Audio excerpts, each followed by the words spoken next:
Brother Ben here? Brother Ben.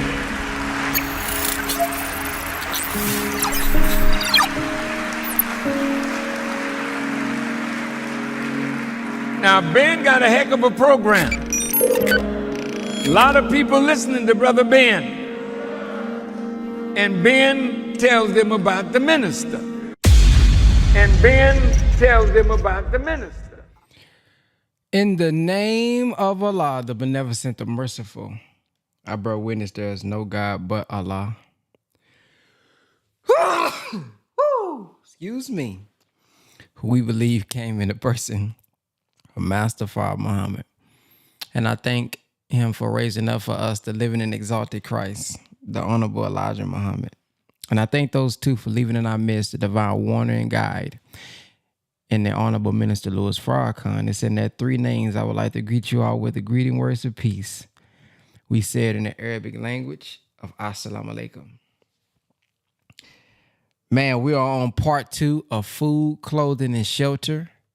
For those of you all who may be on this morning and you was not on yesterday, please make sure that you take notes so that you can have something that you can share at the end. We will be listening to the minister and just pretty much giving our feedback. Before we move forward, I want to also announce that last night we had our last partner vetting of the BWF, which is Building Wealthy Families. Similar to the movement we had a couple years ago where we will have several courses being brought together for the community that provides information and guidance that we need as a people, not just financially, but, personally as well. And the community seemed to love it last night and all the other days, but last night was a special one because of the way that the other one ended. So if you did not get a chance to see that, the replay is posted inside of the Power Call community. You can do so by looking at or going to www.thepowercall.net. Again, that's www.thepowercall.net. Go ahead and create your profile. Get inside the community. That is where updates have been given. With that being said, let's go ahead and get right to the message, because we may be here again tomorrow if we don't get to it, because we still got quite a while to go. All right, here we go. America, in Miami, in Florida, and in Louisiana, like they are in Bosnia, like America did the people of Iraq, like America has done to so many other nations. Now another power is on scene. So don't threaten me. Because you can't frighten me with threats. I know you're powerful, and I respect your power, but I know one more powerful. So I will never bow to you and your power. I will bow down to Allah, God alone. He's the power, the real power. So let's not threaten. Let's see what we can do to get along. Now let me just conclude this. This is a political year.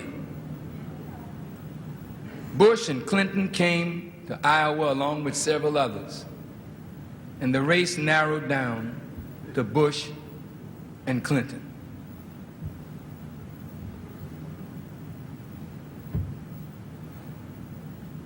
Mr. Ross Perot stood up and struck a deep vein of dissatisfaction in the American people.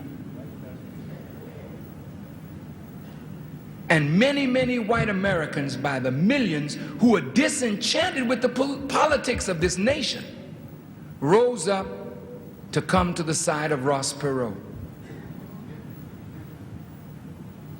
Now, this should make any intelligent person think, if less than 20 came to Iowa along with several others, and the race narrowed down to Bush and Clinton.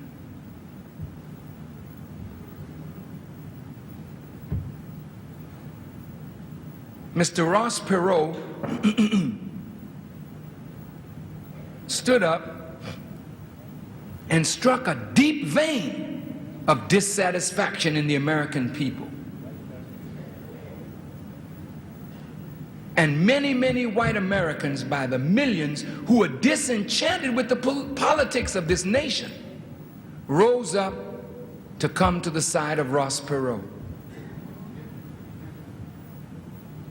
Now, this should make any intelligent person think, if less than 20% of the electorate involve themselves in the primary process to pick a candidate for the party, don't you realize that the American people are gradually becoming very disenchanted with politics and politicians?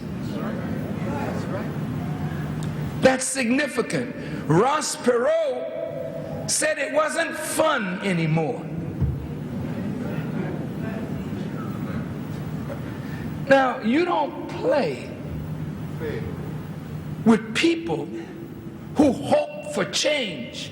It's not fun anymore, so I'm getting out of it now. So Mr. Perot is sidelined, and black folk have always got to pick the lesser of two evils. So you're still voting for evil. You haven't gotten to good yet. Now, if we look at the nation, neither Bush nor Clinton had anything to say about the sick condition of the cities until Los Angeles erupted. After Los Angeles erupted, Clinton went out, Bush went out, promises were made. Go to LA today and see what the condition is in the burnt out Los Angeles area. The people are angry and dissatisfied because nothing has been done. And now that the riots are out, or the rebellions are out of the consciousness of the people, neither Bush nor Clinton have made the plight of the cities of America any priority. Now, Iowa, Des Moines may be a lot different than a lot of the other big cities.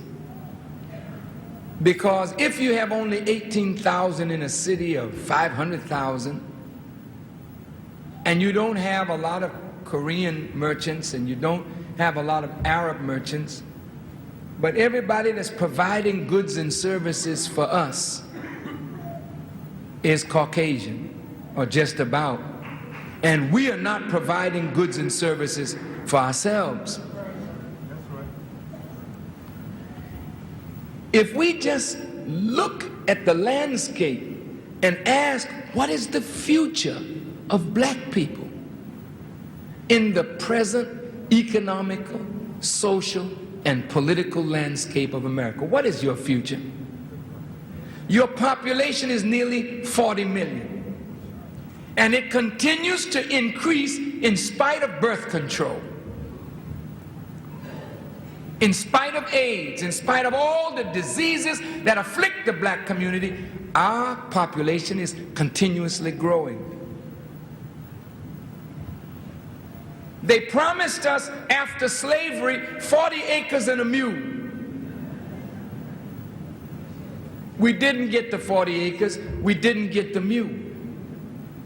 When you release somebody from slavery, you have to show them how to do for themselves. Otherwise, they'll continue to be dependent on their former slave masters. White America said, you're free, black people, but they never showed us how to go for ourselves, how to do for ourselves. So all we could do was turn right back around and go back to the slave master and ask him, could we stay on the plantation?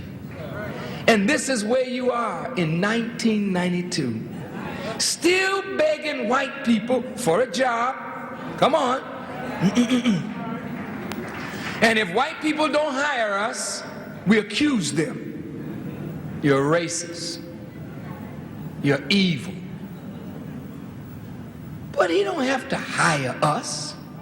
If he creates a job and one of his own ethnic group comes in that needs a job, even if you're more qualified, he may feel disposed to giving that job to a fellow Greek, a fellow Italian, a fellow Jew, maybe not you. So you go out screaming to the high heavens, see, they discriminate. This ain't right. But they allowed us to go to school to get the same education that they received. Why can't we come out of college, use that knowledge, pool our resources, and create industry and give our own selves a job? Why can't we do that? Is there anything wrong with that? And if we started creating industry, do you realize how that would lift your spirit?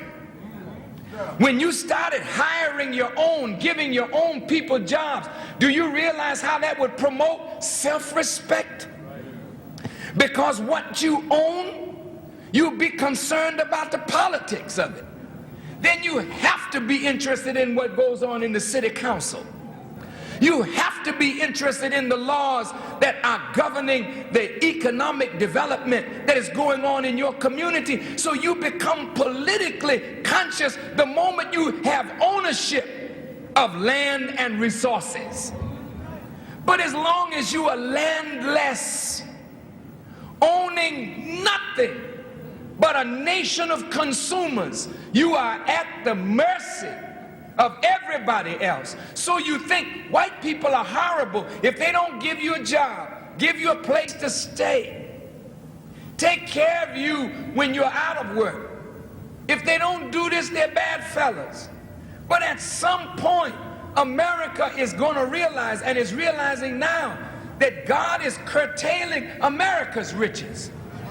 This is the greatest country on earth, but she's nearly $4 trillion in debt. Now you say, so what? So what? She can do better by us. She probably can, but you're not on the agenda. You're not on the back burner. You're not even on the stove.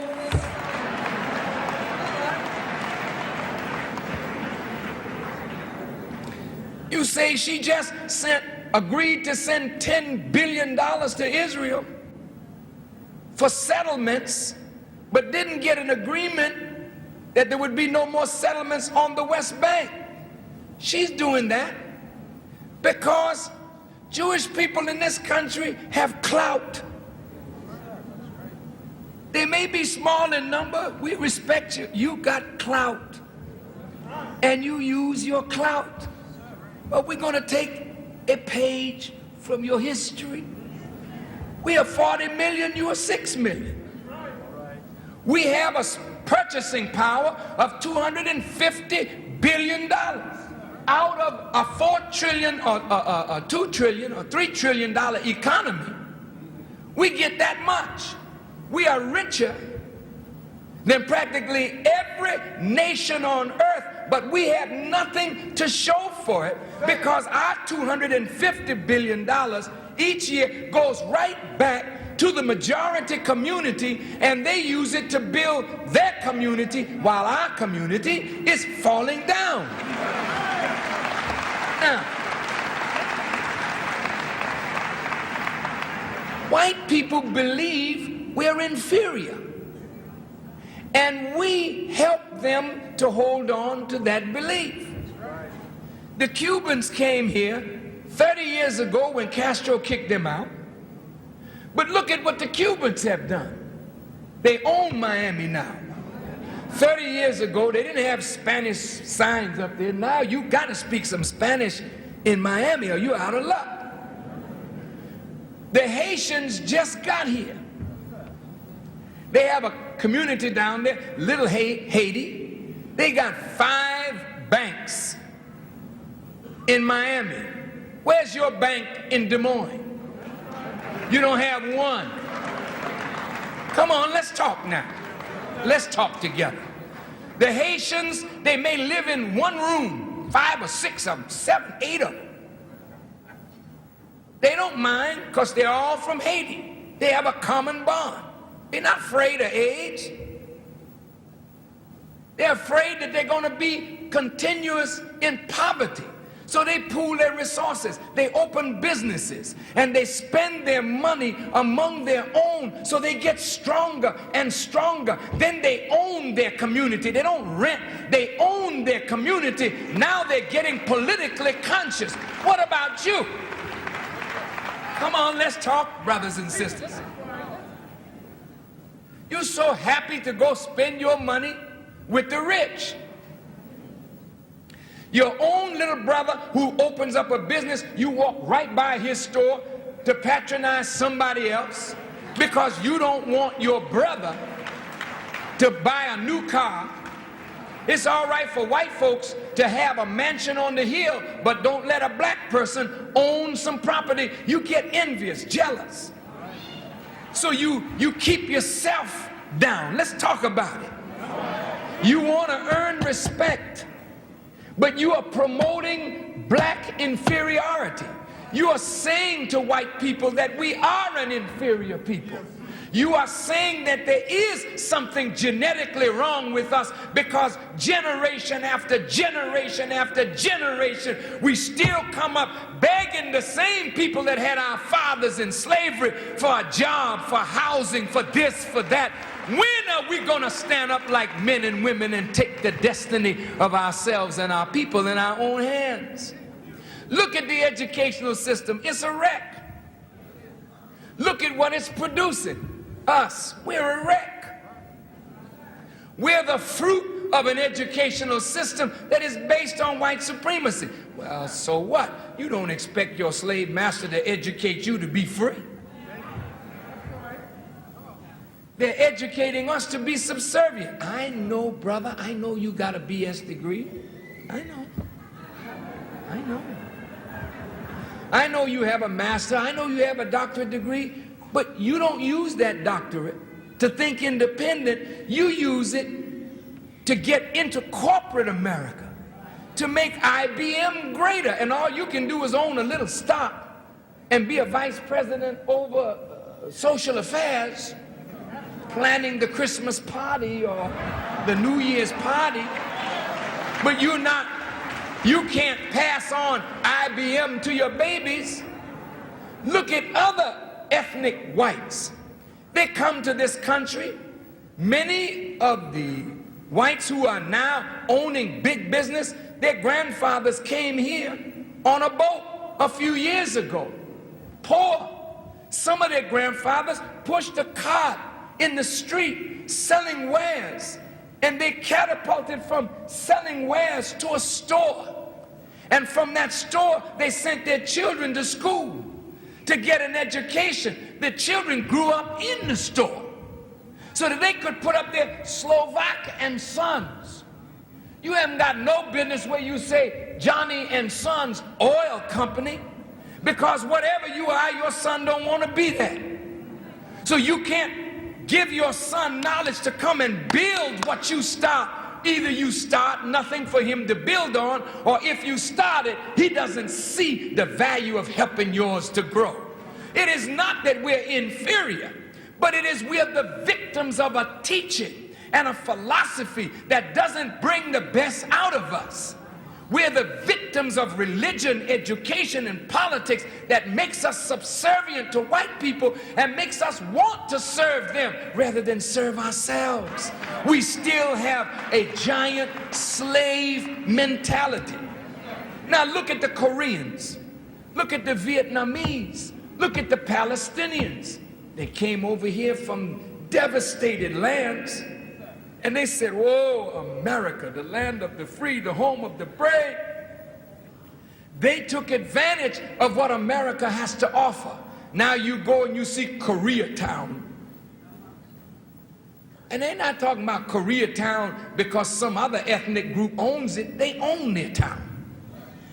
Chinese own their town. You are renting where you live. Talk to me. So are you inferior? Of course not. You just have an inferior knowledge, an inferior education, an inferior spiritual teaching. They got you waiting to die to get heaven in the sky.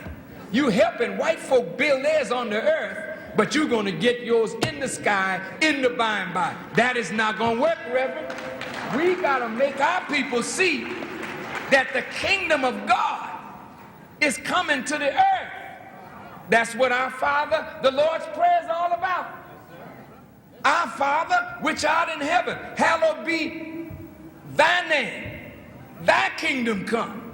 Thy will be done. Where? On earth. Well, then let's not talk about going to the sky then. Our work is right here on earth. Build your kingdom on the earth. But in order to build it, you got to have some of it that you can call your own. Y'all all right?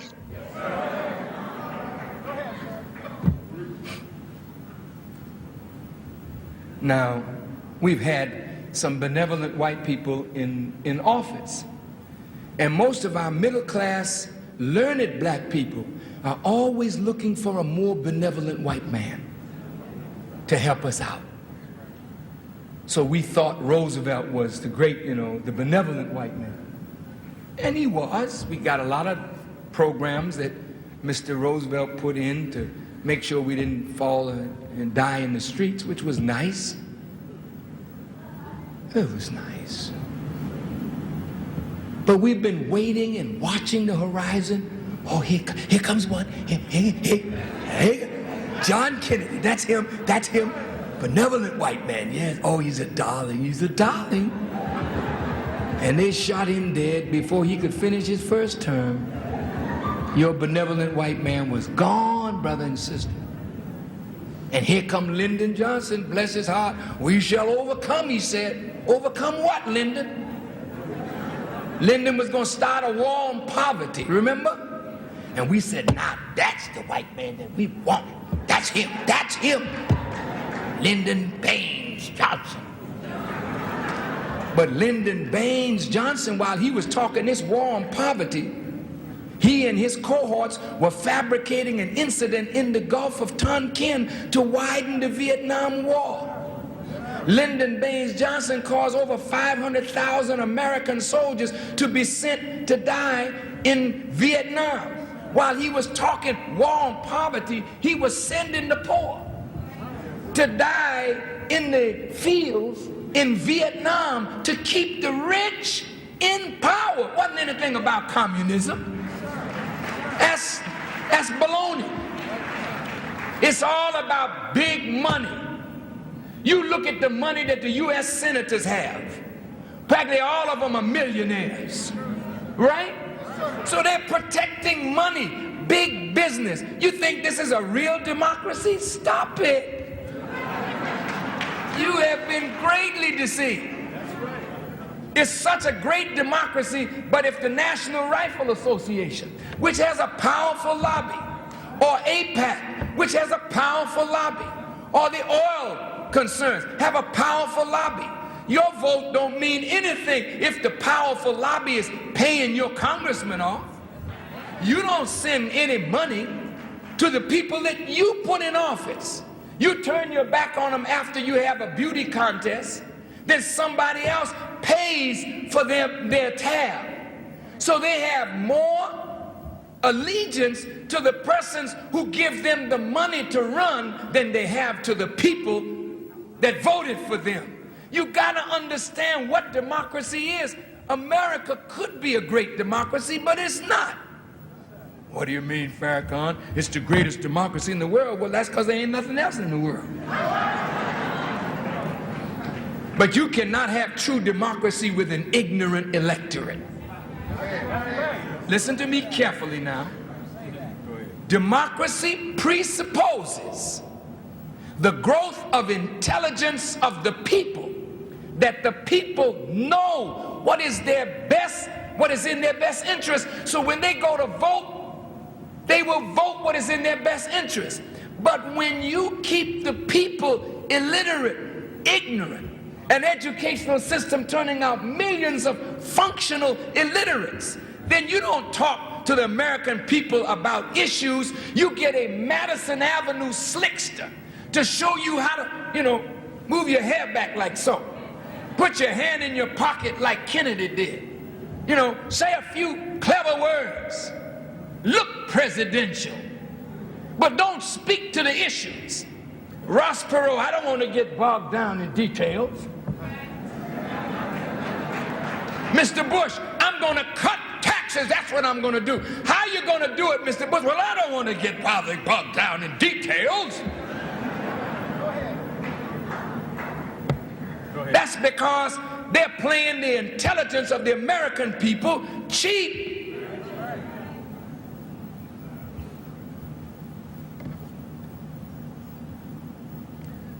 Lyndon Johnson promised a war on poverty. The riots broke out, and he said that they were going to put all this money into the cities. The Kerner Commission said there were two Americas, one black, one white, separate and unequal. And they said if the blacks are going to be mainstreamed, X amount of dollars would have to be put out by the government in order to mainstream you. At that time, there were approximately 12 or 14 million blacks in the inner cities. And they said by 1985, 22 million blacks would be in the inner cities. And if nothing happened until that time, when you got 22 million in the inner cities, it would be impossible to mainstream black people. So here we are now. Over 22 million in the inner cities. And you have not been mainstreamed, have you? Segregation is greater today than it was when Martin Luther King was on the scene. So we are literally going where? Backwards. Now, can Mr. Bush promise you that he's going to revitalize the cities with the gross public and private debt $4 trillion? Just to service the debt alone is $180 billion a year? You're not in the picture, brothers and sisters. They know that they can help you, but America can't take the chance. Since Russia has fallen apart, America feels we've got to shore up these former communist countries to make them democracies. So America will give money to Yugoslavia, money to Poland, money to Germany, not money to you. $27 billion in credit to Russia, but nothing to you. $10 billion to Israel, but nothing to you. Now there's 250,000 people in Florida homeless as a result of Andrew, and the president said we're going to send $10 million down to help in the cleanup. And then he says, there'll be about $300 or $400 million given, and that they admit is a drop in the bucket. Well, if you can find $180 billion to bail out the savings and loan industry, which the American taxpayers had nothing to do with this, but it's the American taxpayer that has to foot the bill. You can find $10 billion to send to Israel. Why can't you find some money now for the homeless Americans who fight, bleed, and die to build America, to keep America strong, but you don't have no will for your own people, but you are all over the world trying to make the world think you're the big Uncle Sam. Factories closing down, jobs going to Mexico, jobs going here, jobs going there, and no jobs are in the inner cities. And there's no jobs planned for the inner cities, because who wants to invest in a crime zone? Where there is crime and violence is not a safe place to invest. So crime and violence is eating up the inner cities of America. And that's where we live. The crime is being perpetrated by us, on us, but it's fed from the outside. Drugs are being brought in. We have more drug salesmen in the blacks community than IBM has salesmen. Fuller Brush and Avon put together. So many of the youngsters now selling drugs, aren't they? And their parents are looking the other way because for the first time they got money to buy a carpet and put it on their floor. New hi-fi from drugs. So you can't tell these mothers, some of them, that this is wrong because they've been looking at television, seeing how the other side lives. They want to live like that, but they have not the education, nor the jobs, nor the income to live like that. So crime will allow you to live like that? No. We can do better. And that's why to me, the teaching of the Honorable Elijah Muhammad is so valuable. Look at pastors. You don't have to change your faith. Because there ain't but one faith, one Lord, one baptism. Huh? We don't have to change our faith, but what we got to do is activate it. Paul said, show me a man with faith, I'll show you a man with works. Show me a man that has no works, and I'll show you a man whose faith is dead. Now, black brothers and sisters, we can do better than this. We must do better than this. How can we do better? Look, let me give you some idea of what is in our hearts from the teaching of the Honorable Elijah Muhammad and from what the prophets have written in the Bible and Quran. First of all,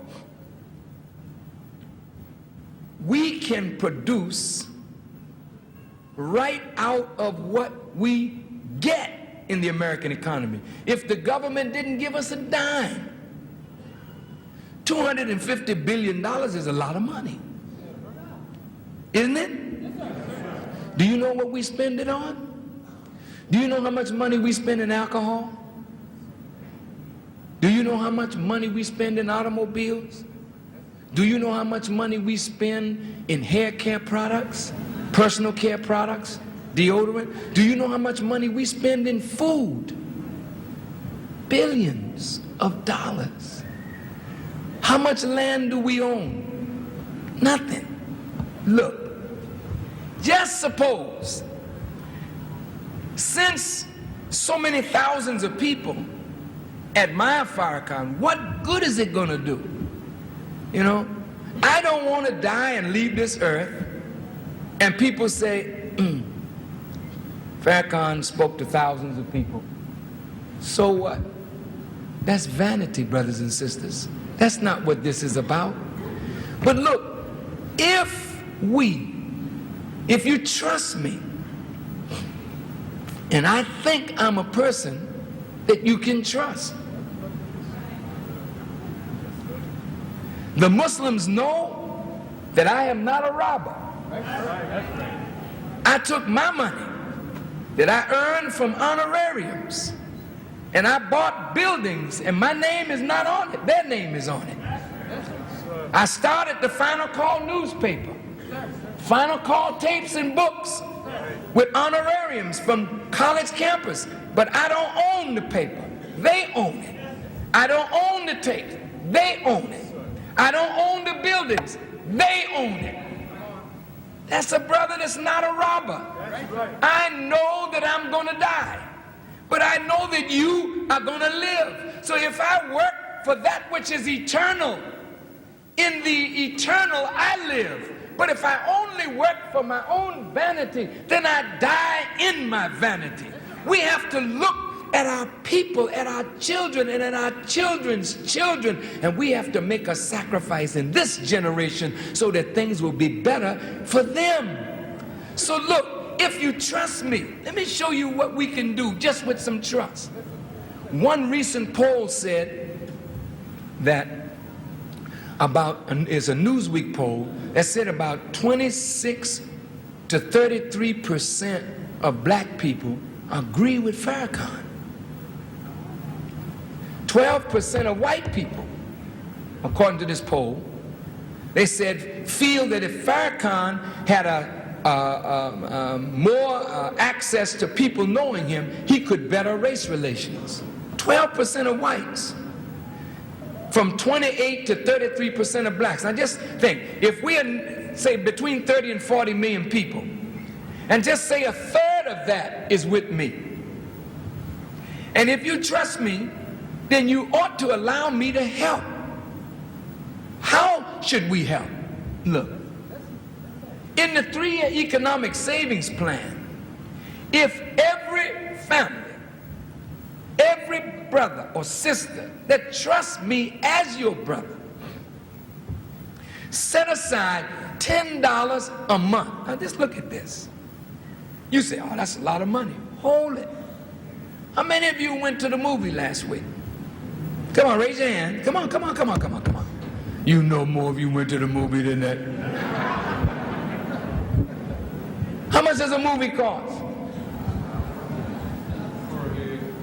Per head, $5, $6, $7 some movie. Well, this is Des Moines. I don't know what it is here, but in Chicago, it's between $6 and $7. You go to the matinee, they may get you for $3 or $4. By the time you buy your popcorn and your medium-sized Coke and some goobers,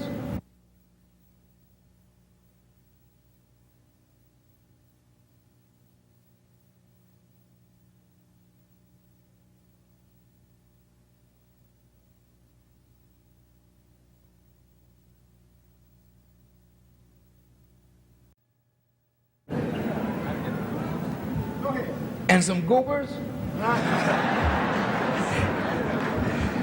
you have spent what?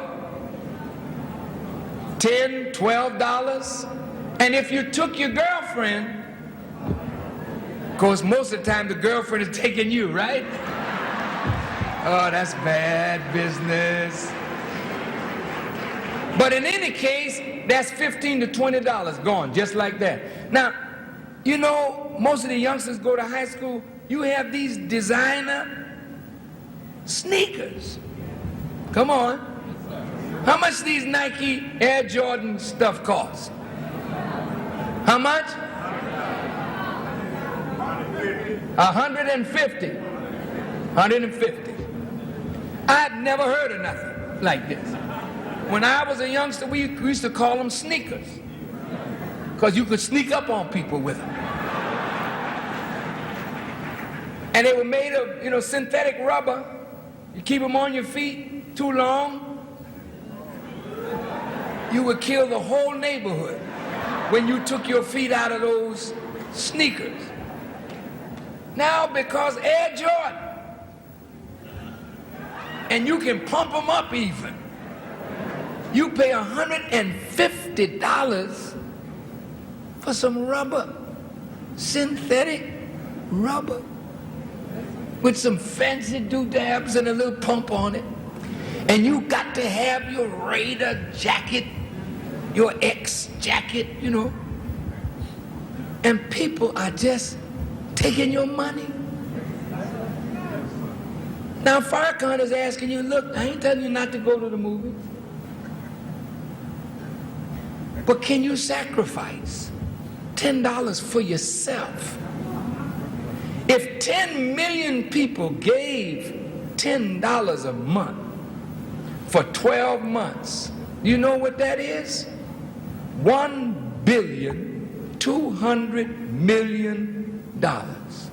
Now, those of you who know anything about finance, you know you can leverage $1,200,000,000 and do something with it, can't you?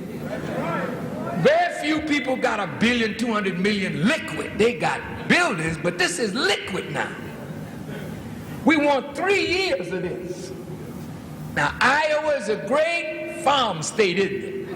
Farmers suffering in Iowa. I would propose, let me relieve you of your suffering. We will buy your farm.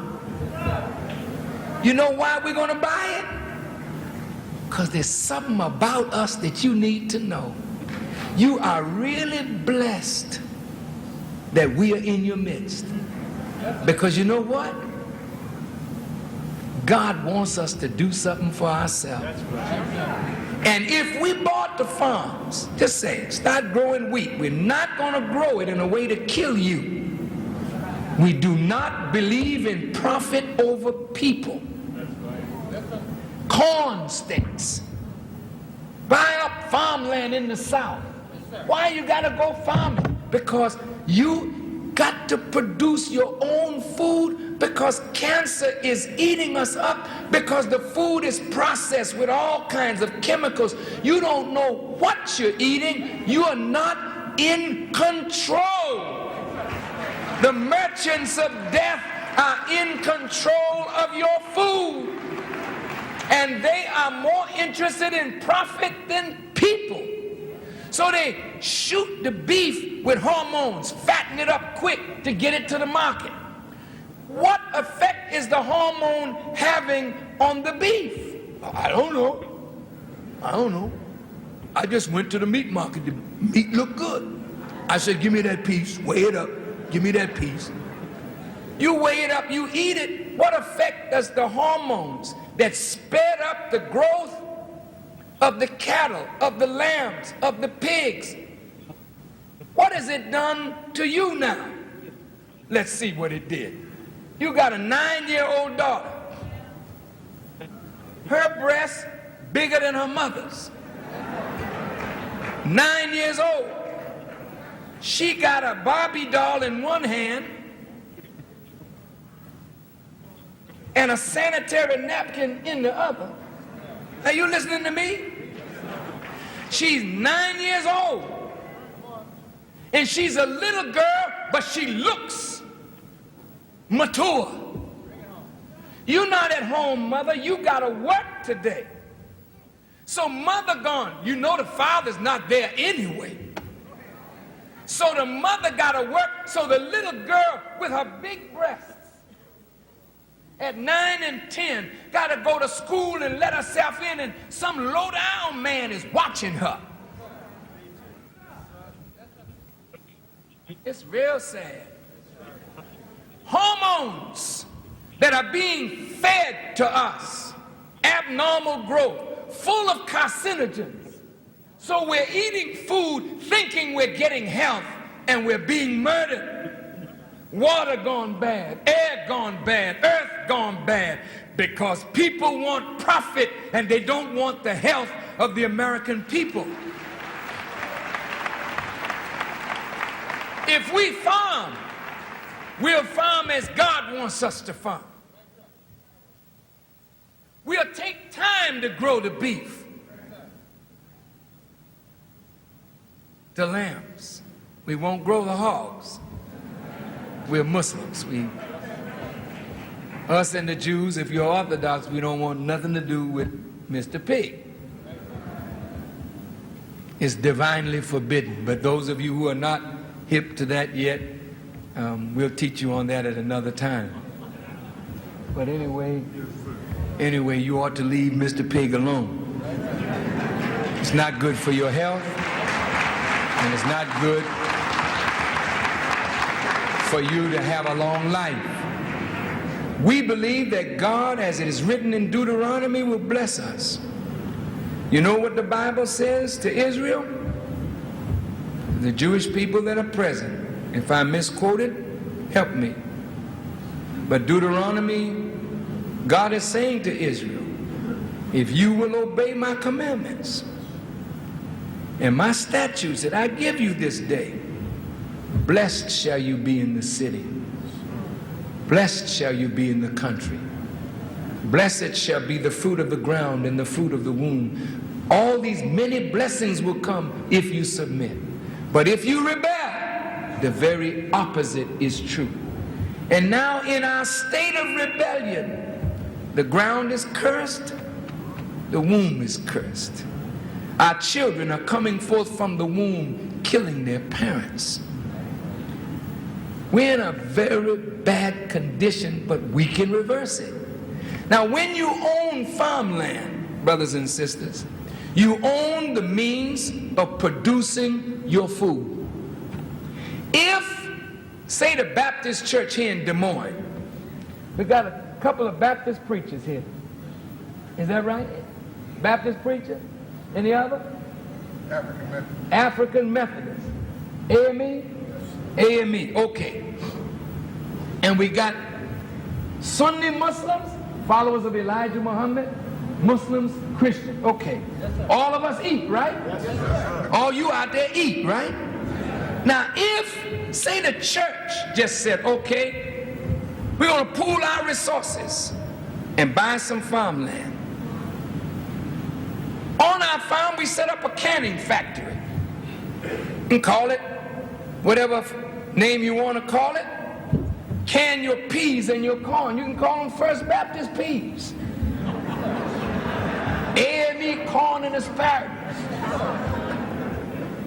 See how you see this building here? This thing costs a lot of money to put up. It's very cheaply constructed. Very cheaply constructed.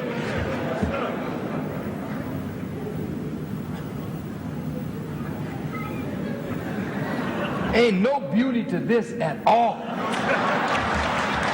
This is concrete and steel.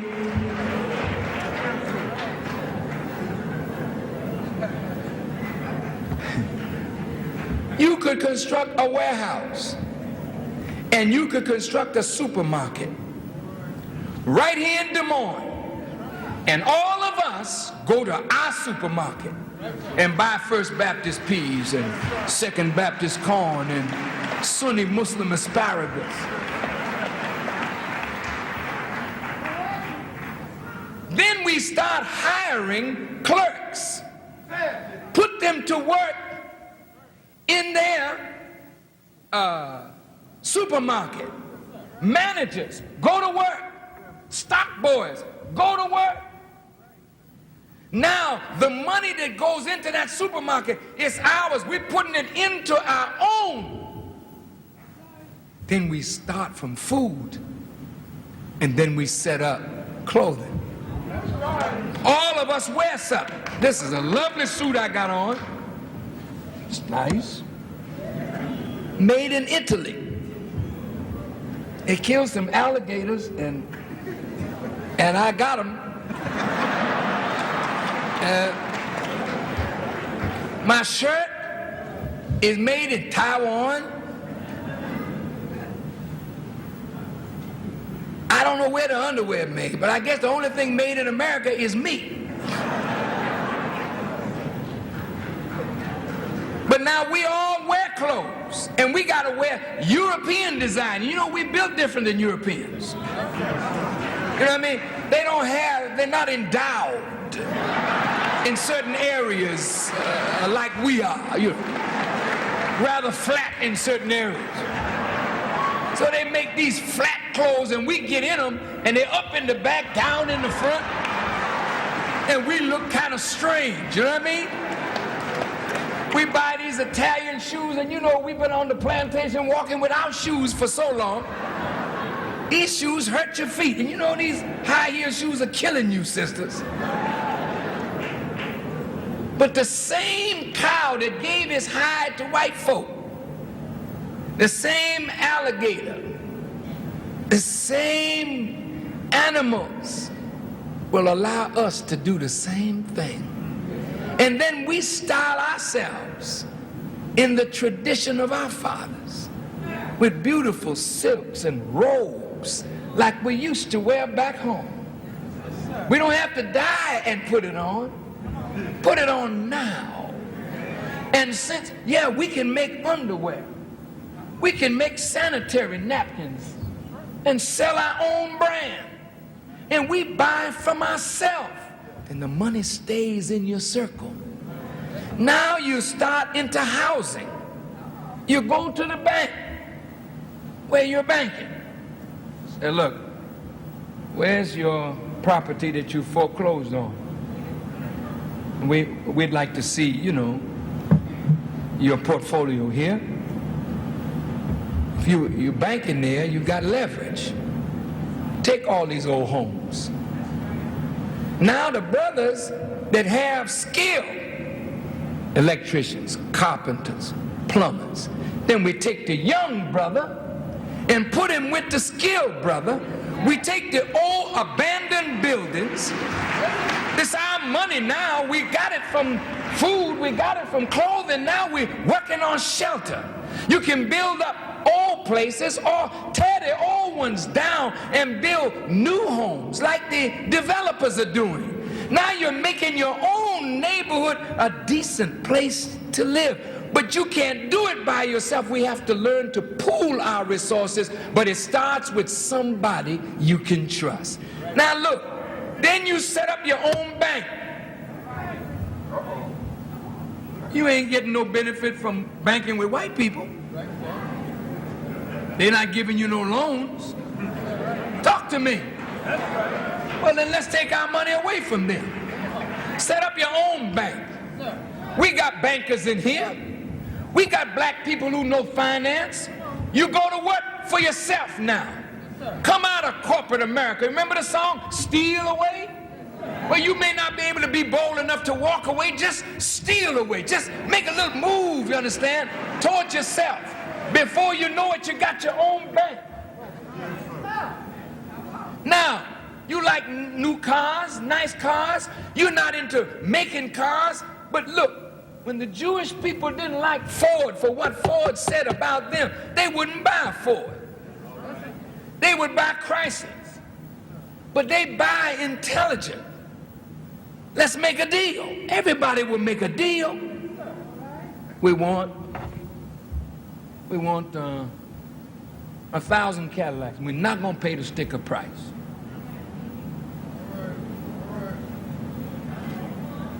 They'll make a deal. And you know what? You got people all over the world that's your kith and kin. I did a world tour, and what I was doing on the world tour was just trying to make friends. I saw cotton in Pakistan, second only to Egyptian cotton. I saw silk in China. They'd be glad to sell it to us. I saw technology. These are your people. You got Africa, Lord have mercy. There's so much wealth in Africa that the technology that we've learned in America, we could set up a skills bank and offer the skill of black America to black Africa on condition that if we help you develop your gold, develop your iron ore, that the black American get a percentage of what we help you develop. Then we develop over there, send money back over here, strengthening us over here. The whole world is open to you. You don't need to be poor. You're poor because ignorance is pervasive. You're poor because leadership has no vision.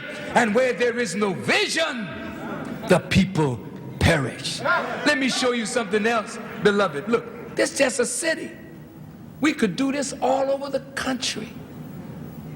You got little brothers in the South farming, but they don't have no way of getting their produce. We could set up warehouses and start trucking foodstuffs from the farm. You got a job as a truck driver. America would love it because we'd be buying trucks. We're not making them, so we make a deal. Best trucks. What's wrong with you having a transportation system? You're always on a bus. We don't have to take Greyhound and leave the driving to us. We could set up a national transportation. What's wrong with us owning our own fleet of airplanes?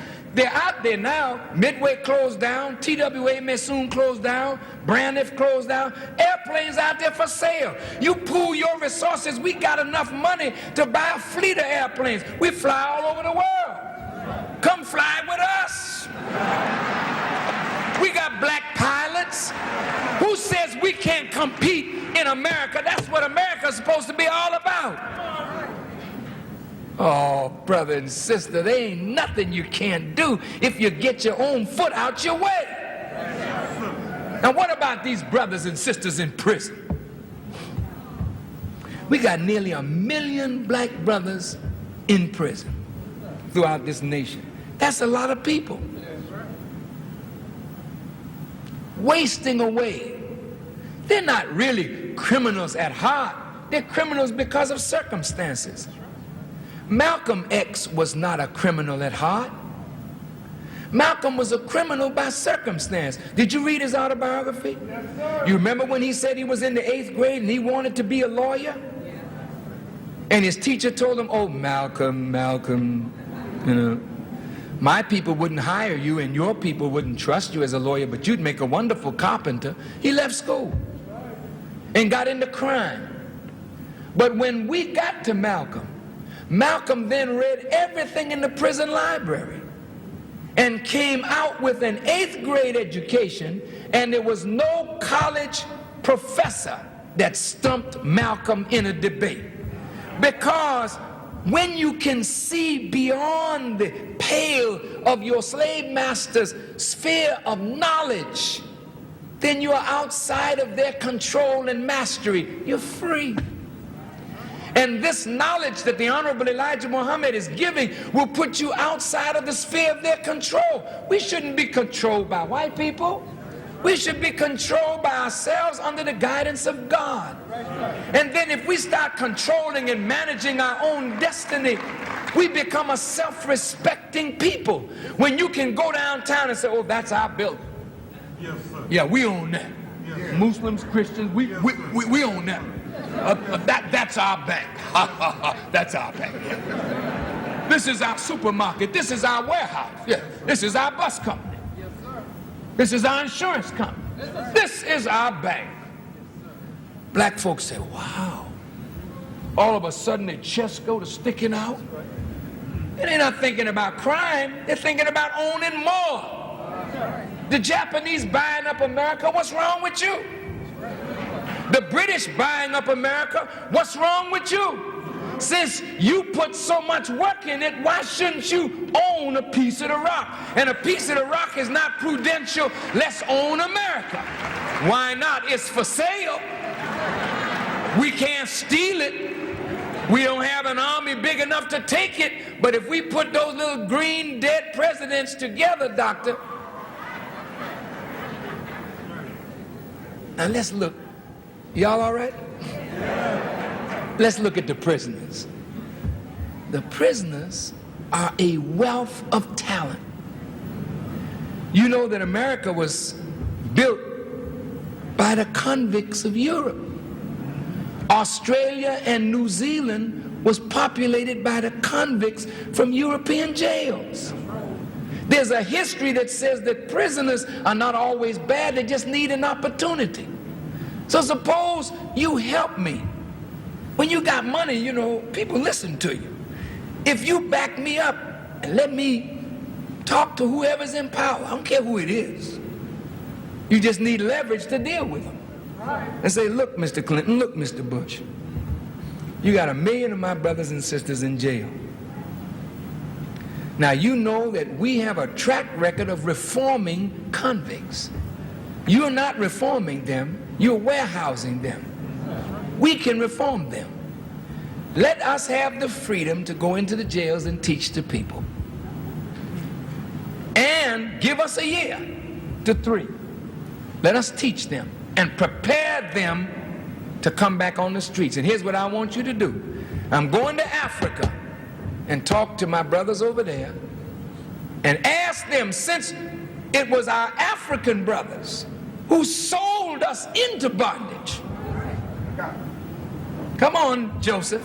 Yes, sir. Yes, sir. Didn't our African brothers help to put us in this condition? They got to help get us out. So I'm saying, look, Africa, look.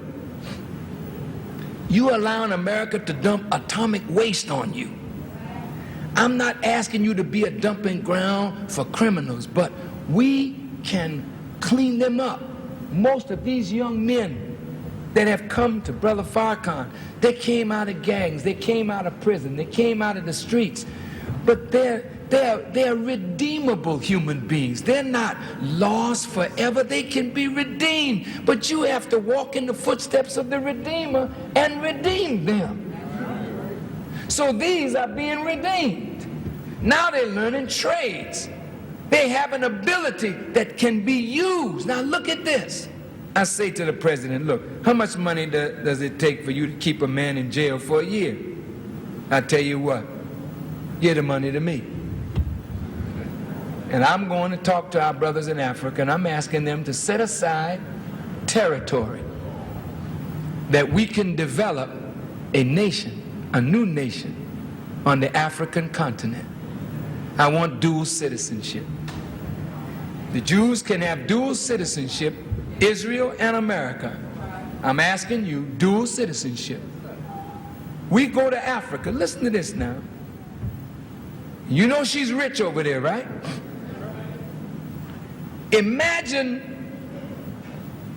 300, 400, 500,000 of us, young, powerful black men, building the basis of a new nation, a new reality on the African continent for you.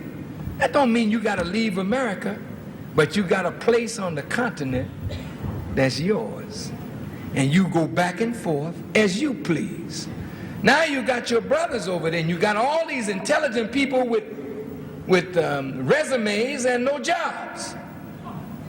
So why don't you teach your brothers the skills of nation building? You got it, but you're using it in corporate America. Work off your time building a new reality on the continent. Now you got a skills bank working your talented people in different parts of Africa. Now you're beginning to unite the peoples of Africa, breaking down their tribalism like we're breaking down ours. We got to help Africa to come up now. That's why we're catching hell in America, so we could learn how to get out of hell so we can lead our brothers all over the world out of hell. Yes, sir. And with government help, America got to help us. You put us in this condition. I will come to the Jews. Now listen to this. I have to go to the Jews and say, look, we know that present-day Jews didn't help put our fathers into slavery, but it's documented that some of your people had our fathers in slavery. Some of your people helped to sell us. Now, look, you have a lot of knowledge, you got power. We want you to help us now. Get up. We're not begging. We're asking you, repay. We want control of our gold. We don't have gold mines. We got Michael Jackson. We got Michael Jordan. That's our gold mine. That's our Johannesburg. We want to manage this. If there's 10%, we want it. What's wrong with that? Don't get hot now, because we're going to get our talent. We're taking it back from you. We're taking back what belongs to us. Because Michael Jordan should be working for the black community, not for the enrichment of others. Michael Jackson, all of our black talent should be bringing something home to the black community to further industry and medical development, hospitals and clinics. That's what they're for. Not to be used and discarded and dumped at the end of their careers.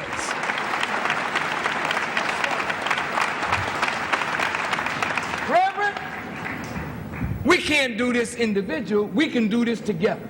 Right, sir. Black brothers and sisters, I'm just trying to give you a glimpse of what can be done. Don't think that white folk won't do this, because there are several alternatives. Now, you know, some white people don't want to see black people in business.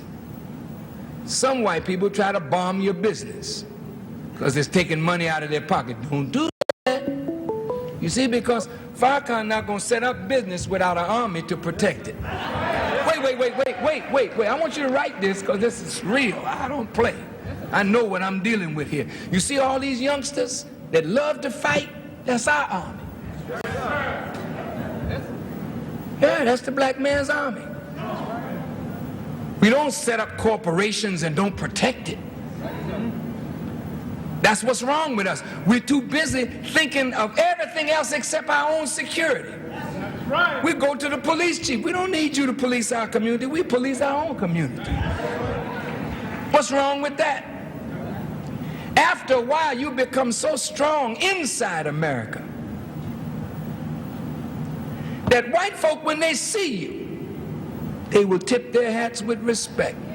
And it won't be because you're threatening them, mugging them. It'll be because you're doing something for yourself. And when you do something to help yourself, you're literally helping America to survive. Because the black people as they are now are the Achilles heel of this nation. This teaching will get you up and out of that condition, and you'll be able to help yourself and others. Now, you got black people all down in the Caribbean. You got black people in Central and South America. You got 80 million of us in Brazil. You got 500 million of us on the African continent. We're there in Australia, in New Zealand, in Papua New Guinea, in the islands of the Pacific. We got work to do all over the world for our people, but it's going to start right here in the United States of America with you, the despised, the rejected, the unloved, the unwanted, but God wants to use you to set the record straight. So in my conclusion, don't get up. In my conclusion, brothers and sisters, when there's hope, you don't really have to turn to violence as a way out. Where there's vision, and you know you can accomplish your vision because God wants you to accomplish it, you just need to take courage and get up and let's go to work. There'll be some Caucasians that want to stop it. Some Caucasians won't like it. But if we get our own foot out of our own way, they will not be able to stop this. And you'll have many whites who will say, this is the best thing that could have happened. Not only for black people, but for this nation. Because corporate America will be enriched when you start doing business with them. We're not going to be no knee bending, head bowing, foot shuffling, back scratching people. We're going to stand up like men and women and deal with America and the world like men dealing with men, women dealing with women. You are a man. You're not inferior. You just think inferior. But once your thinking will change, you won't do inferior things. You'll do what is necessary to be done, and that's superior things, things of excellence. You will do it. Wake us up. You can do it. We must do it. And you know what? When you do these things, believe me, white people will give you your respect. You know, as I walk through the airports in this country, you would think that white folk would hate me with all the stuff that is said about me that's negative. But many of them will walk up to me on the planes or in the airports. Farrakhan, I don't agree with everything you say, but I respect you. Why do you respect me? Because you know you don't control me. And you know, when white folk know that there's a black man that they don't control, there's a little fear there. Because they always have in the back of their mind that thought that we're going to get even. No, don't applaud. I want you to think. But I want white folk to know something. I really want you to know something about black people. I had a Jewish rabbi, two of them came to dinner at my home, and we had a very honest, frank discussion this night. And I said to the rabbi, I said, Rabbi, as a Jew and as a black man, sometimes you talk about Hitler too much and we talk about white people too much. And he said, well, what do you mean? I said, as a people that have a covenant relationship with God, and believe you are the choice of God, you should ask yourselves the question, as the choice of God, why did God permit Hitler to do to your people what he did? My. Lot of game in that one, was it, boy? All praise is due to Allah. That's part 2 of the message about food, clothing, and shelter. If you have anything that stands out for you, go ahead and press the number 3 at this time. Man, your iPhone, your notepad, your iPad should be full of notes, man. I got so many ideas, man. Lord, listening to lectures like this, it kind of can be overwhelming because you start thinking about all kind of little ideas we can do. Man, I mean, you just, okay, well, we can do this. We can try this. Man, golly. Let's go with our sister, the great Sister Yatira. Praise be to Allah. Assalamu alaikum. Lake Salam. This has been, I'm with you, bro, totally, because I had to get my notepad out on this one for real. I said, listening to these older lectures, let me just go with my notes so I just stay on track and I can just get through this. Listening to the minister at any point in time is wonderful. For me personally, like going back to these earlier lectures when I wasn't even here. At 92 is a lecture, I was born in that year. So I always like to go back and say, like, what was going on? What was the minister talking about, around the time of my conception, around the time of my birth? And I was just listening to a clip that I saw on Instagram, or that was sent to me, about Sister Ava saying, she was just speaking on finding your purpose. And living that purpose and what happens when you get that kind of focus, or when you're thinking like that. So what I have on my notes about this is the mindset change that happens when you get hold of these teachings, when you accept them. I really, even when you hear them, because you're now at a war. One of the things that I love about lectures like this, or what he said, that when he talked about the jobs, it's the mindset change on something like that it's like, when you get the concept, it's easier to apply it on other aspects of life. So when he said what he said about the jobs, it's like controversial seemingly, but he's such a clear teacher that it's like you can't really argue that. And the part specifically that I'm referring to is when he says that, we are saying that, oh, the white man or this group of people have created jobs. They're out there doing the work for themselves, their family, and for their people.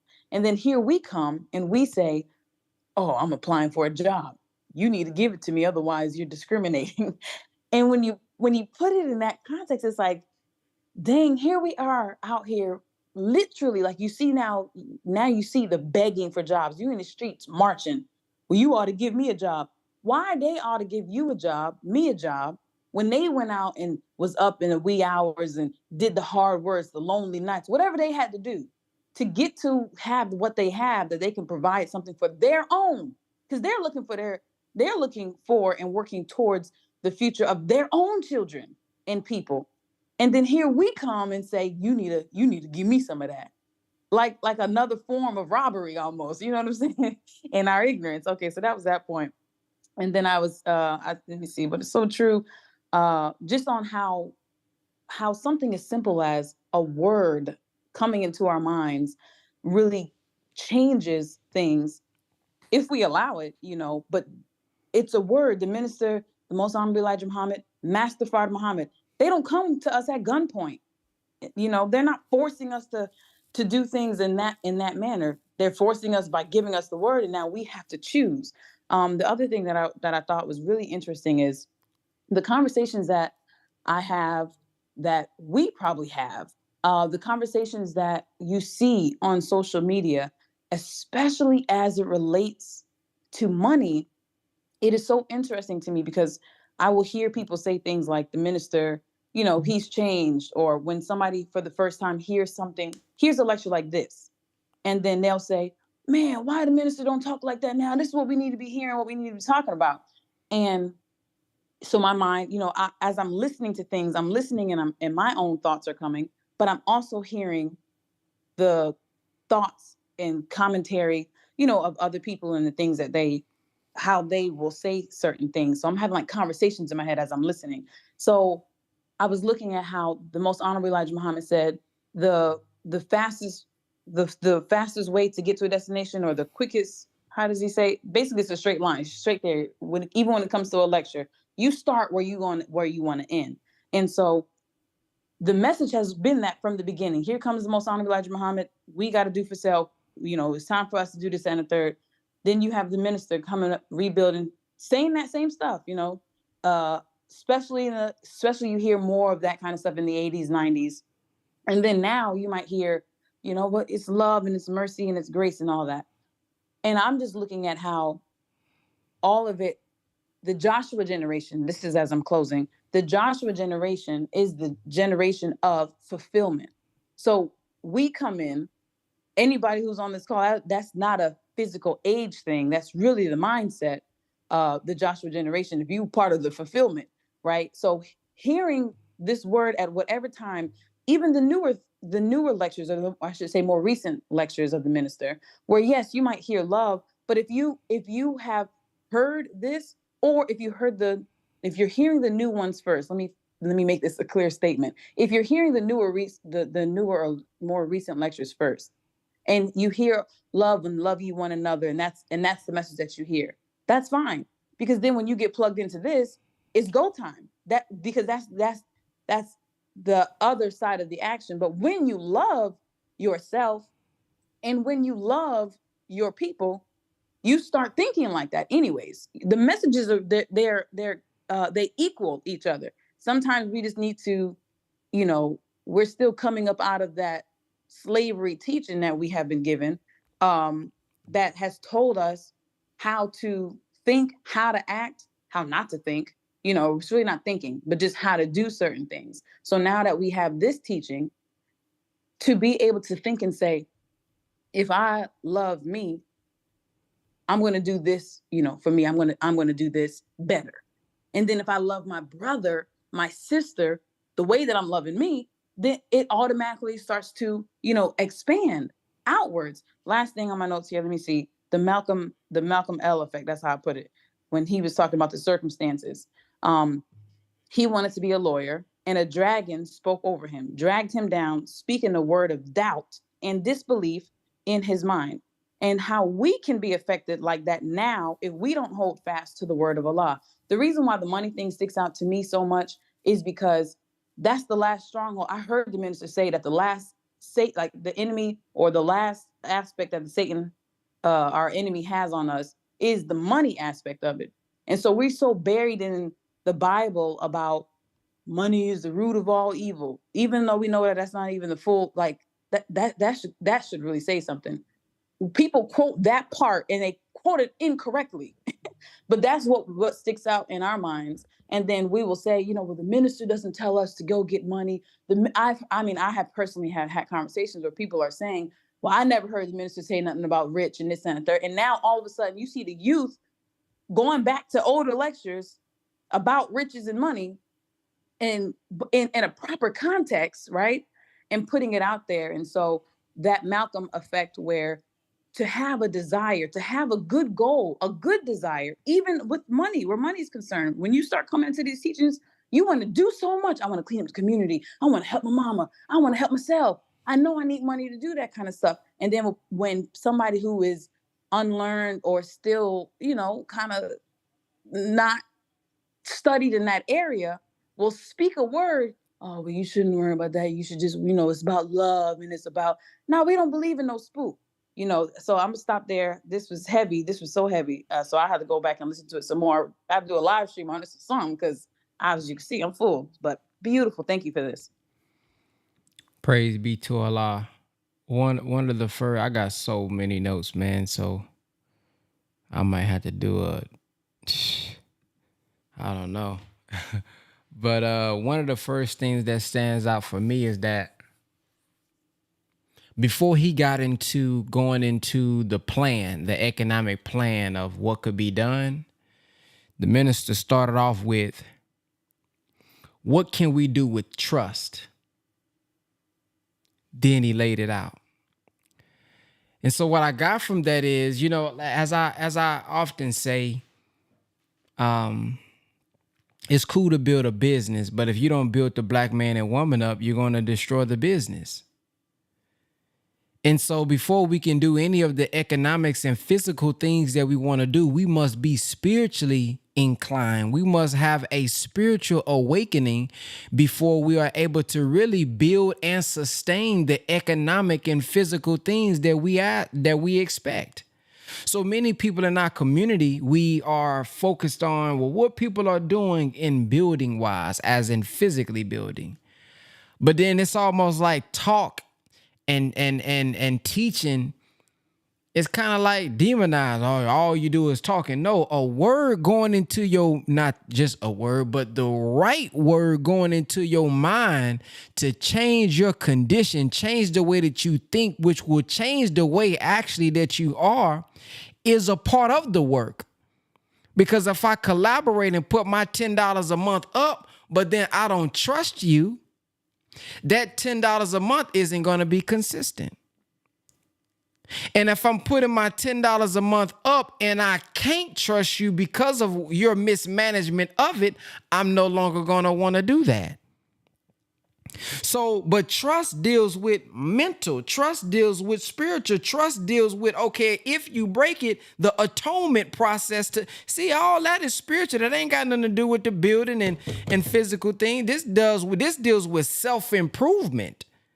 This deals with rising above emotions into the thinking of God. This deals with mixed feelings and controversy. This deals with the struggle, overcoming difficulty. See, these are the titles of the study guides, but we don't want to come to the study guides. I don't want to go to the study group. I don't want to do, I just about the building.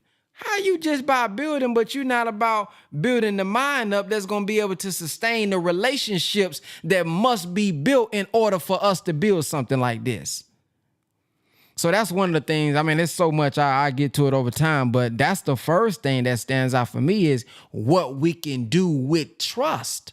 Because if we don't have the trust in the leadership and the people that's going to be over it, now you have people that kind of got a stroke, if you will, or they stagnant, or they're not living up or giving they all because there's just this lack of transparency. I mean, I'm telling you, man, I've seen it. I've seen how when there was a lack of transparency, I'm not even all the way me. Oh, Brother Ben, I wish you could. Well, damn, I can't be that way with a lack of transparency now. I can't be that way if I'm bringing it in and I don't know what you're doing with it on the back end. I can't go the way I can and want to go. So, man, I'm telling you, man, that's something. So beyond the planning and beyond the great blueprint and all, man, it be mapped out and we got our business people and teaching credit and teaching this and all. But man, if we're not dealing with the personal development, all that stuff gonna sound good, man. It's gonna be amazing. The tactics is dope. Oh, you can do this with here. You can pull this from this bank, and you come in and you twist that up and you trade that in for this, and then if you flipped it, oh man, that's beautiful teaching. But man, if we're not dealing with the spiritual side of the black man and woman, if we're not dealing with the mental side of the black man and woman, that ain't gonna last too long. So that's one of the first things that stands out for me. Let's go to don't know. I'm wait on the list. Let me see. Brother Daniel. Yes, sir. I'm gonna have to move to the next point because you and our great sister laid out some things, but thought moves at 24 billion miles a second, and there are so many points around this. We can always move to the next point when somebody expresses our point. I'm looking at that trust factor. I'm looking at the ills. that we suffer. The minister said that two great enemies of this is ignorance and leadership, who don't have the vision, and there's corruptness. I recall the minister saying in the Nubian message, when he talked to them, he said, we do not desire to develop a world patterned after this nation that's fallen. He talked about the cyclical history of nations rising and falling in these last 6,000 years. And the reason is corrupt leadership and ignorance, and the people vote for one thing and get another. This is why the apathy or people not wanting to vote the voter turnout this year was horrible. I heard black people complaining and literally trying to whoop black people because they refused to go to the polls and vote for a lying Democrat. So they stayed home. And the ones who really voted were our elderly, or what we would call our senior citizens, but they older. They like safety nets. They want they want to keep their social security and things. So this ignorance and this corruptness goes right back to what our brother was saying about getting that right wisdom and knowledge in our head. And I wanted to point strictly to, we are so blessed to be getting that wisdom from God himself through the two that he raised up to be the architects of a new world. And it's incumbent upon me to study what they have brought, to cultivate my mind, because I remember the minister saying, they say that a mind is a terrible thing to waste. He said this in How to Escape the Last Plague of Death, Part 1. But he said, you can't waste that which you never developed.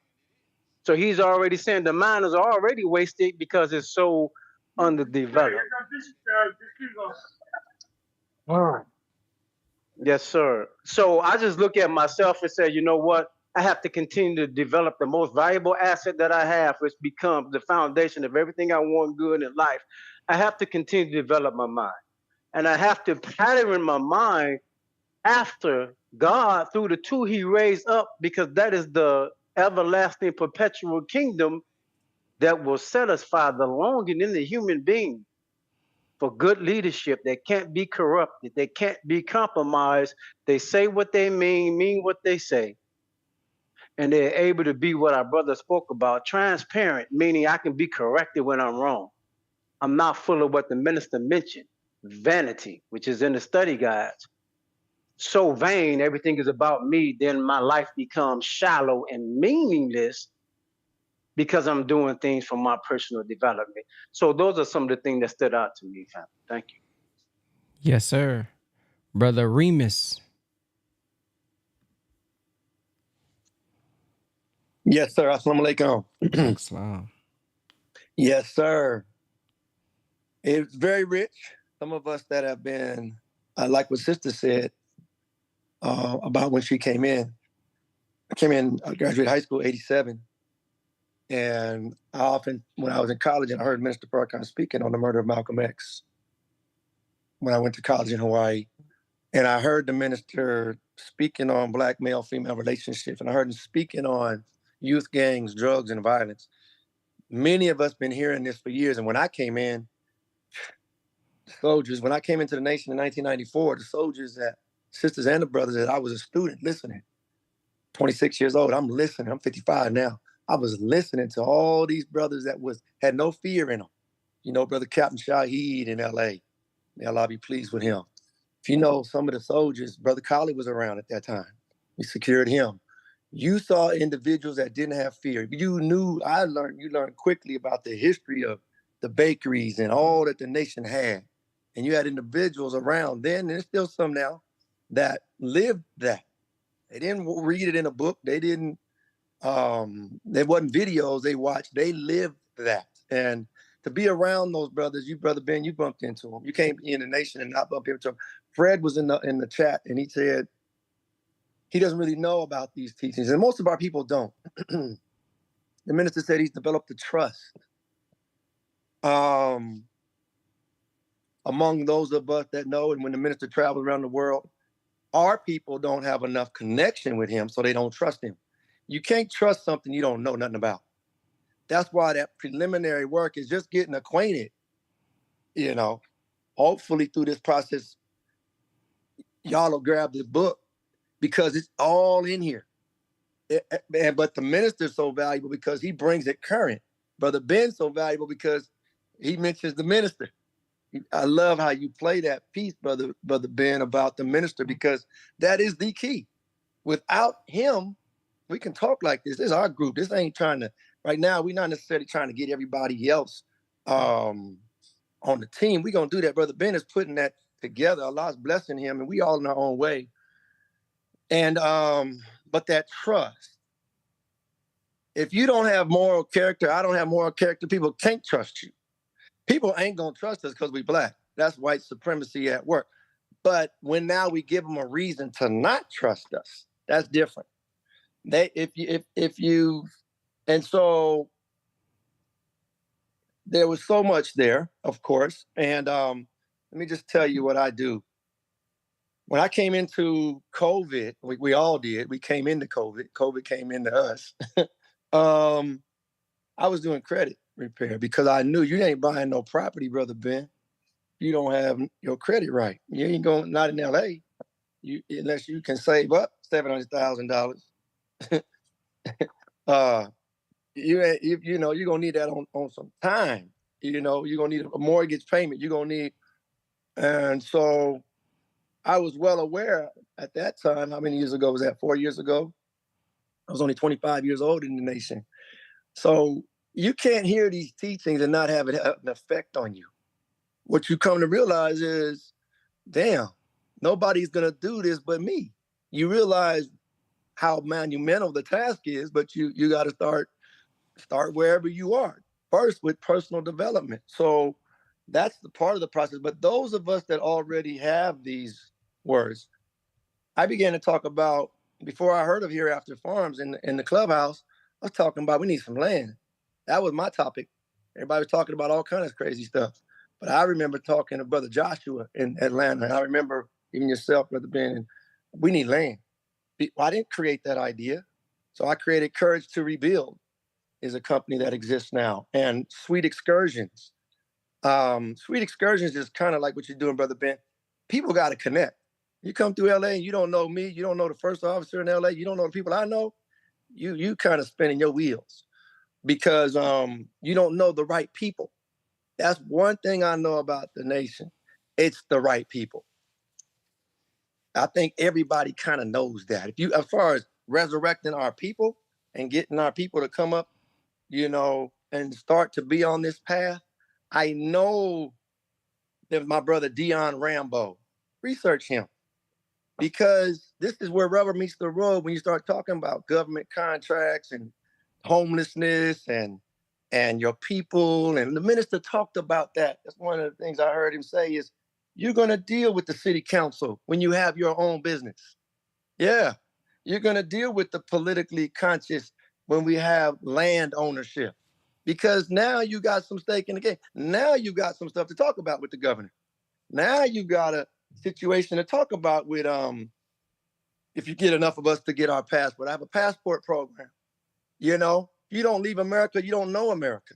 I know the minister got us pretty much, right now don't travel, but you really don't understand America if you don't leave America, because you don't know the love that's out there. You don't know how other folks are using this country, and they're coming with a home already. You come to America, you have a home somewhere else.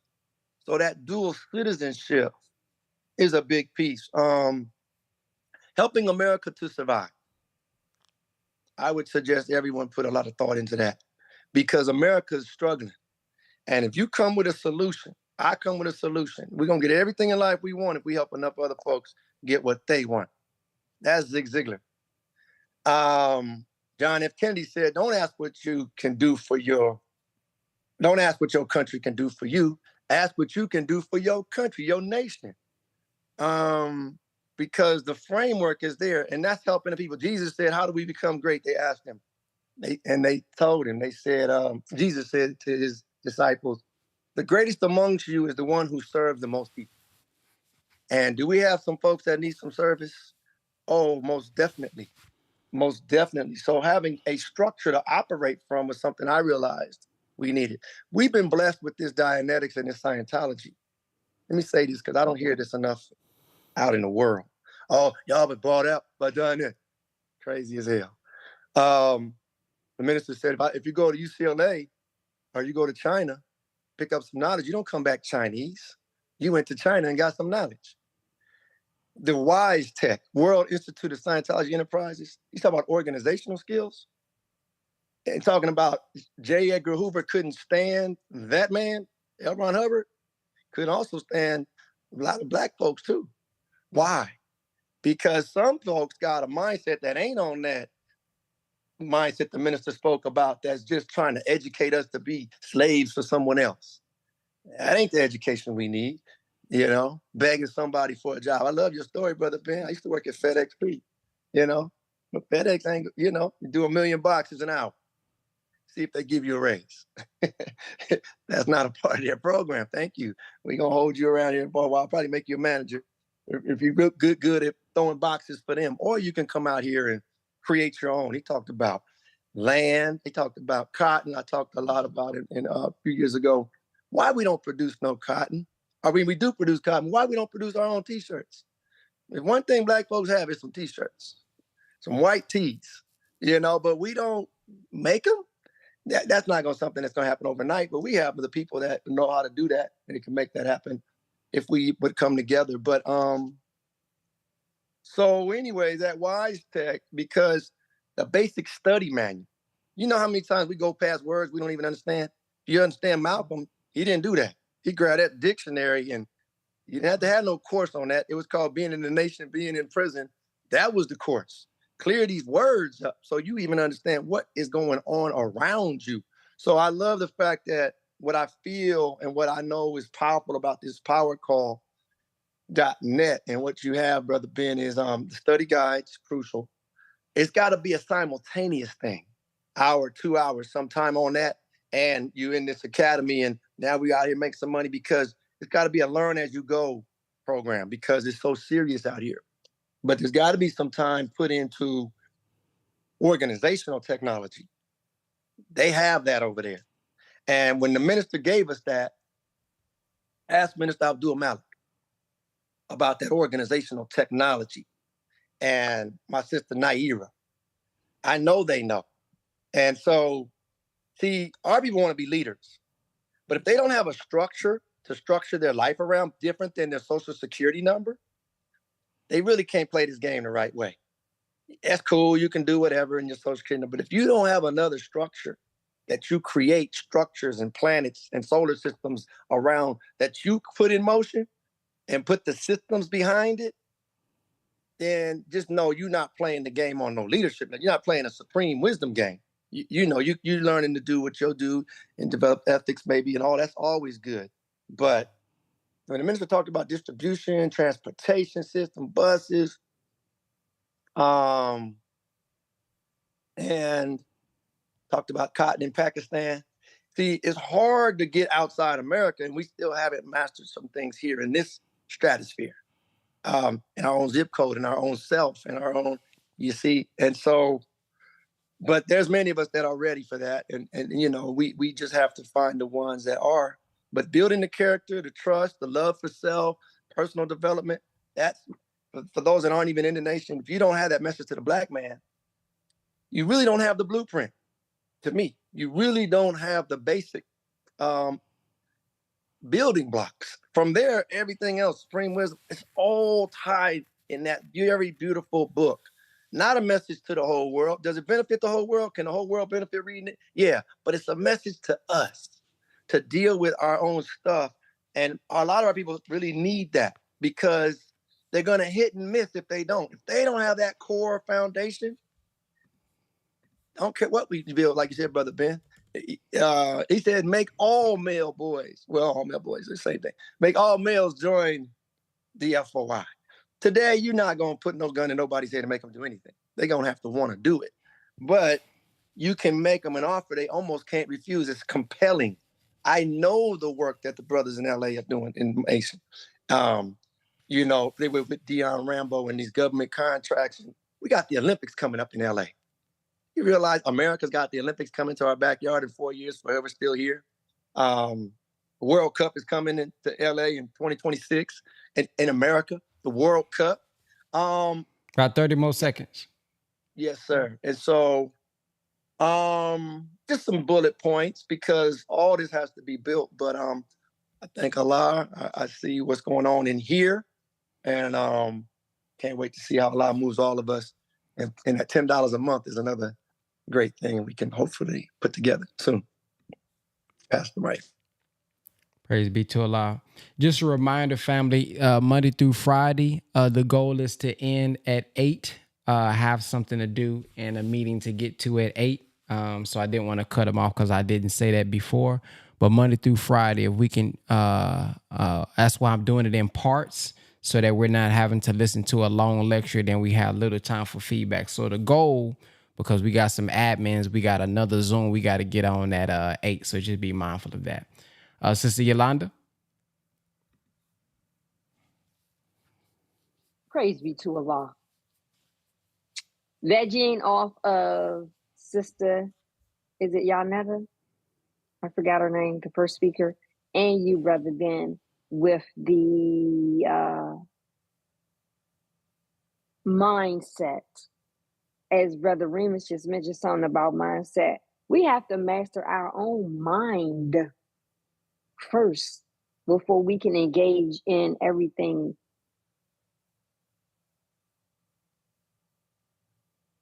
Stacey yesterday with my youngest daughter, and she started asking me about my mother, her mother, and my great-grandmother's mother. She just came into the realization that we are only a few generations out of slavery. So today, when you say that we still are in bondage and slavery, people may frown upon that. And it was brought to my attention a few years ago, and I was like, But we still have those chains and shackles on our mind, all dealing with the trust and the spiritual awakening in us. I have used the Dianetics. I know that it works, and it worked for me. And I continue to go through those processes because it's a lot of layers within self. The Message to the Black Man is a great book. You can read this book 100 times and get something out of it. Just as in the lecture we just finished listening to, there is a section in the Message to the Black Man, the economic program. And a few points that were mentioned, our economic position remains at the bottom of the ladder because of this ineffective leadership and because so many of our people ignore the basic rules of a healthy economic life. I got to start with the healthy economic life within myself, within my family. So that I see that when I constantly listen to the lectures. I don't need to get on here and reiterate what the minister has already said. I have to implement what the minister said. It's a lot of great points in everything that we listen to. And even with Brother Ben's implementation of, what is it called? The Black Wealthy Families. In instituting that, I myself, I want to get into the trading, but because of the lack of knowledge and my fearing, I may look crazy because I don't know what I'm doing, but I have to catapult myself into the position to get out there and start somewhere. Brother Ben has implemented and put these things together. So Sister Yolanda, come on up out of that FEAR and just go ahead, invest your money, put your money there, whatever it costs. That's my brother. So he has taken, in my opinion, he's taken these teachings and he's trying to implement it. I'm going to call it Quadre, which is the Power Call family, for us to be able to start somewhere. But again, it's that trust factor that we have in our people. And a great example of my nephew going through something already and being transparent in the situation and still willing to persevere and still bring it back up instituted so we can get somewhere. So in everything, with that being said, in everything is a spiritual foundation. It's that energy. the transforming of the mind. If you send out negative signals, you're going to get back negative feedback. If you send out that positive energy, you're going to get that positive back. So I speak to my children and I try to encourage them that in your days, continue to listen to inspirational stuff that speeds your spirit, stuff that twinkle you. Things you're going to listen to may make you feel uncomfortable because you need to come out of that. I know I need to come out of some stuff still. So master yourself, meaning mind your own business. You got to invest in self and not in the dangling carrot that the white man has put out here. We'll never equal up to them. That's not how they designed it. We didn't design this, they designed it. So getting our nuts and bolts up here to the proper nuts and bolts and our feelings, my feelings, getting myself rising above emotion to the thinking of God. Come to our Friday night study groups. That's where we build Muslims. Brother Ben I thank him. Monday through Friday, this is good, but we still need to carry on. I don't want to just keep rehearsing and repeating what the minister said. Implementation is a must. We must implement this. We must use the tools that we given. I go back to my regular day, and when some come up, especially that we come across an election on a power call, that's the time for me to pull that tool out that I just got from the power call this morning and use it.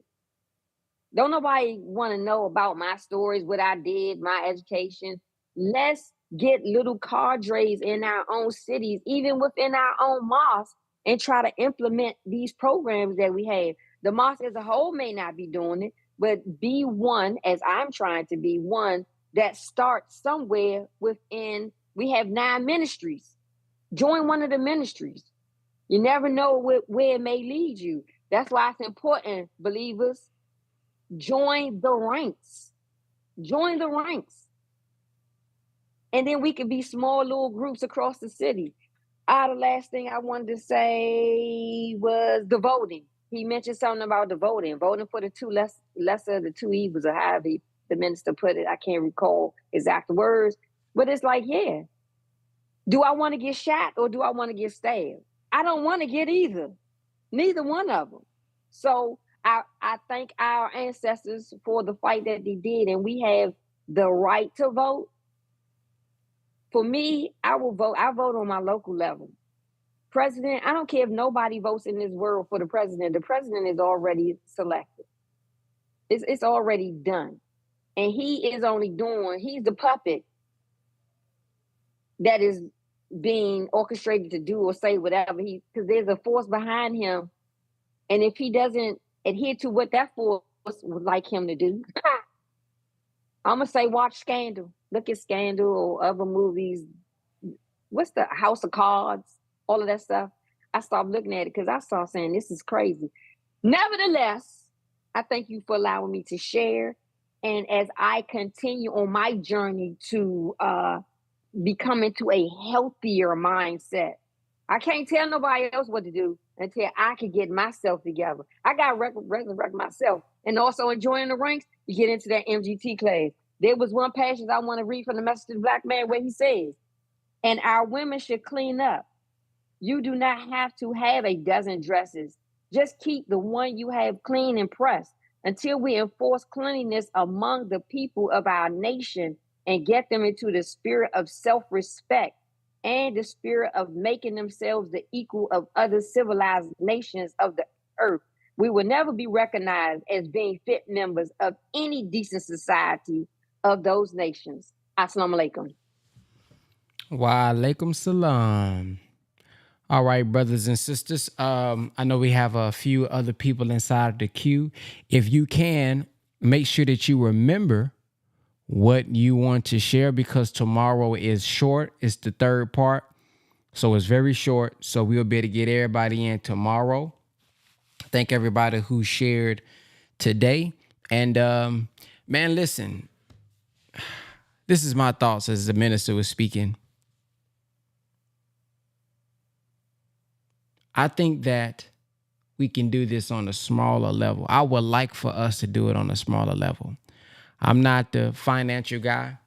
I know it may seem like it because I teach about marketing, but I'm not the back end financial guy.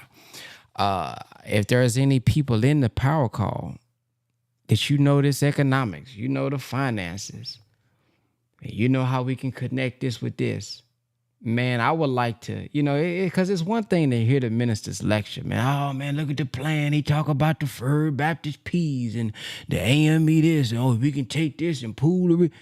Yeah, yeah. Okay, so what does the implementation look like, right? So even if we can't do it with 40 million, okay, we ain't got 40 million right now that we got access to. But, man, can we do it with 40? Can we do it with 400?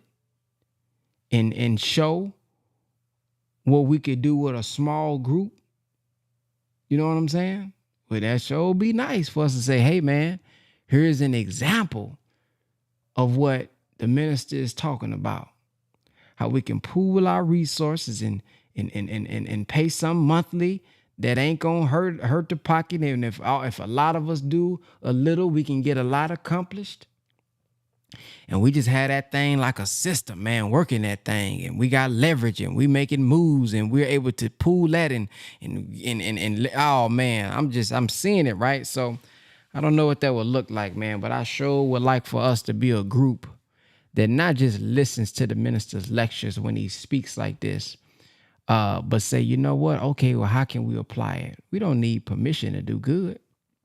How can we apply this? You know what I mean? Make sure everything checks out, checks and balances. We got the paperwork in place. Everything is everything. And we stop just saying, oh, man, wonderful lecture back in 1992. No, man. We say, whoa, he said this in 92.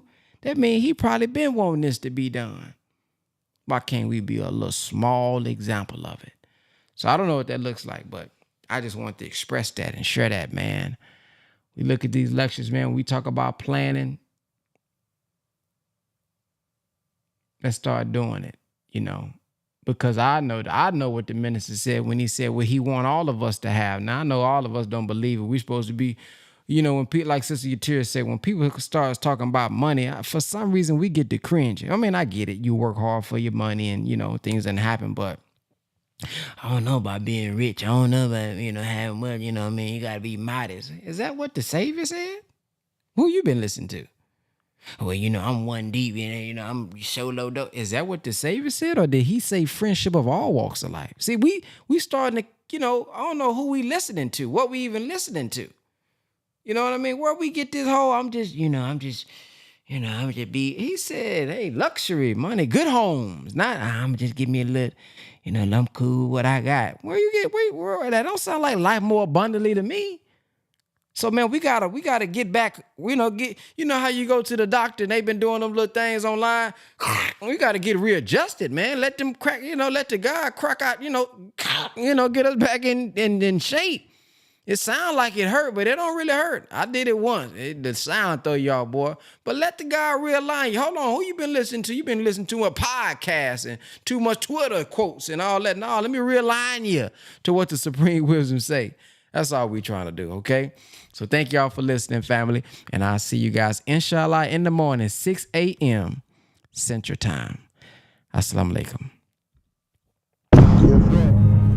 Is Brother Ben here?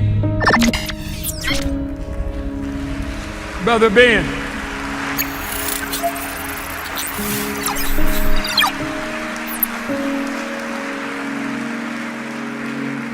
Now, Ben got a heck of a program. A lot of people listening to Brother Ben.